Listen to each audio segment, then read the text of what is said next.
नमस्कार दोस्तों, बिहार भी यूट्यूब चैनल में आपका एक बार फिर से बहुत बहुत स्वागत है। आपने अभी तक इस चैनल को सब्सक्राइब नहीं किए हैं तो लाल रंग का बटन दबाकर चैनल को सब्सक्राइब कर लें और बगल के घंटा बजा दें ताकि इस चैनल पर जो वीडियो अपलोड हो वह सबसे पहले आप तक पहुंचे। हाँ दोस्तों, लाइक करना नहीं भूलेंगे क्योंकि लाइक करने से ही हमारे मेहनत का फल मिलता है।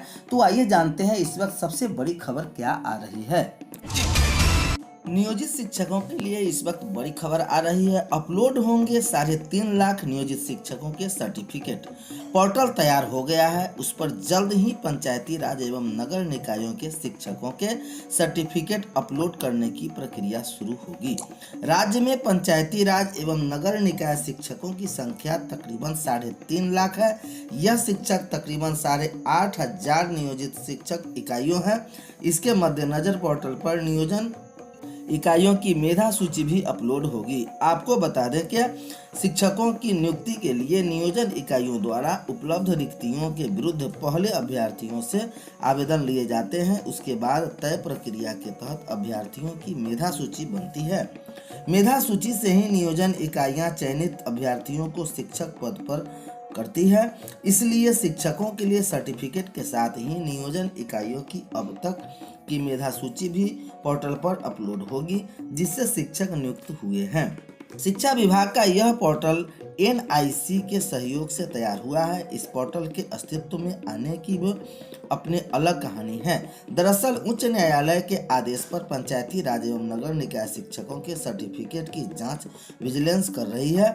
पटना उच्च न्यायालय ने वर्ष 2015 में नियोजन इकाइयों द्वारा बहाल शिक्षकों के सर्टिफिकेट की विजिलेंस जांच का आदेश दिया था। जांच के दायरे में वर्ष 2006 से 2015 तक बहाल शिक्षक हैं, लेकिन तकरीबन 1,03,000 शिक्षकों के सर्टिफिकेट के फोल्डर अप्राप्त है। इसके मद्देनजर पटना उच्च न्यायालय के न्यायाधीश के अनुपालन में शिक्षकों के सर्टिफिकेट की जांच के लिए पोर्टल तैयार कराए जाने का निर्णय शिक्षा विभाग ने लिया था। पोर्टल को तैयार करने में शिक्षा विभाग ने एनआईसी का सहयोग लिया। अब वेब पोर्टल तैयार है। अब पोर्टल पर शिक्षकों के सर्टिफिकेट एवं नियोजन इकाइयों की मेधा सूची अपलोड करने को लेकर शिक्षा विभाग आदेश जारी करने की तैयारी में है। शिक्षा विभाग के आधिकारिक सूत्रों की माने तो वर्ष 2006 से वर्ष 2015 तक नियोजन इकाइयों द्वारा बहाल शिक्षकों को पोर्टल पर अपने सर्टिफिकेट अपलोड करने होंगे। पोर्टल पर सर्टिफिकेट अपलोड करने के लिए समय सीमा तय होगी। तय सीमा के तहत पोर्टल पर सर्टिफिकेट अपलोड नहीं करने वाले शिक्षकों के मामले में यह माना जाएगा कि उन्हें अपनी नियुक्ति की वैधता के संबंध में कुछ नहीं कहना है। ऐसे में उनकी नियुक्ति को प्रथम दृष्टया अवैध अनियमितता मानकर कार्रवाई की जाएगी। परीक्षा कोई आखिरी पड़ाव नहीं, प्रधानमंत्री नरेंद्र मोदी ने परीक्षा में चर्चा कार्यक्रम के तहत बुधवार को स्टूडेंट, गार्जियन और टीचर्स से बातचीत की। पीएम ने कहा कि उम्मीद है कि परीक्षा की तैयारी अच्छी चल रही है। यह पहला वर्चुअल प्रोग्राम है। हम 1.5 साल से कोरोना के साथ जी रहे हैं। मुझे आप लोगों से मिलने का लोभ छोड़ना पड़ रहा है। नए फॉर्मेट में आपके बीच आना पड़ा है। आपसे न मिलना यह मेरे लिए बहुत ही बड़ा लॉस है। फिर भी परीक्षा तो है ही, अच्छा है कि हम इस पर चर्चा करेंगे।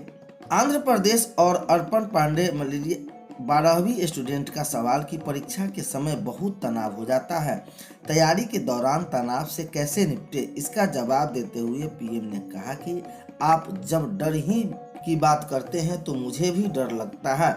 पहली बार परीक्षा देने जा रहे हैं, क्या मार्च अप्रैल में परीक्षा आती है यह तो पहले से पता होता है। जो अचानक नहीं आया है वह आसमान नहीं टूट पड़ा है। आपको डर परीक्षा का नहीं है। आपके आसपास माहौल बना दिया गया है कि परीक्षा ही सब कुछ है।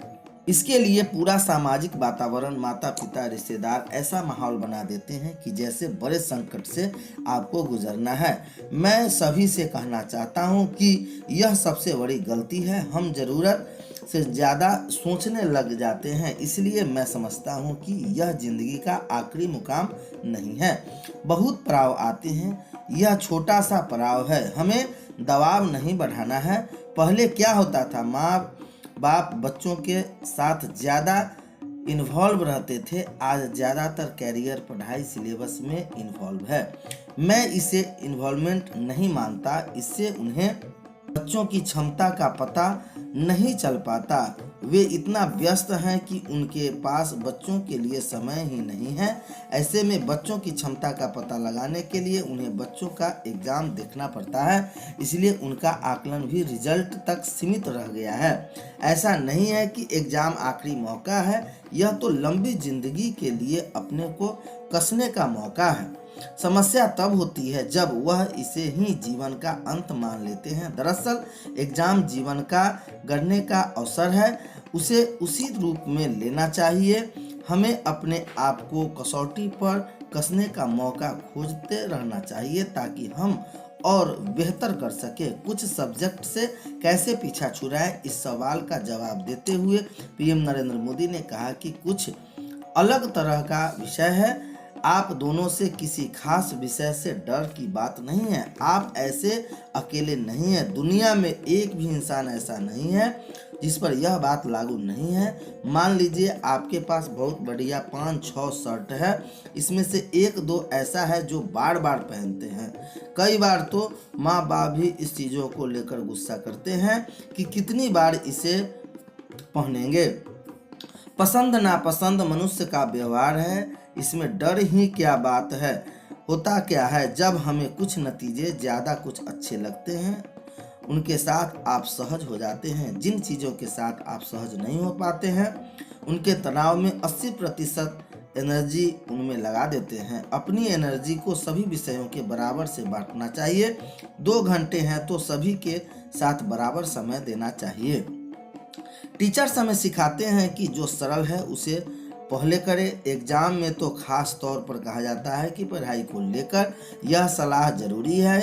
पढ़ाई की बात है तो कठिन को पहले अटेंड करें, इससे सरल तो और आसान हो जाता है। मैं मुख्यमंत्री था फिर प्रधानमंत्री बना, मैं क्या करता, जो फैसले थोड़े कठिन होते थे अफसर कठिन लेकर आते थे, मैंने उनका नियम बनाया।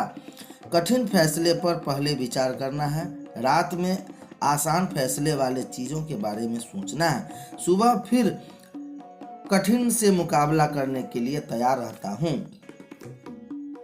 पुरानी पेंशन का लाभ लेना है तो 31 मई तक करें आवेदन। 1 अप्रैल 2004 से पहले नौकरी के लिए आवेदन करने वाले केंद्रीय कर्मचारी को भी अब पुरानी पेंशन स्कीम का लाभ मिलेगा। केंद्र सरकार ने पुरानी पेंशन योजना में शामिल होने के लिए इच्छुक कर्मचारी को 31 मई तक आवेदन करने को कहा है। अप्रैल 2004 के बाद भर्ती होने वाले कर्मचारी के लिए ई पेंशन स्कीम एनपीएस लागू है और पुरानी पेंशन स्कीम को समाप्त कर दी गई है। नई पेंशन स्कीम के तहत सेवानिवृत्त कर्मचारियों को काफी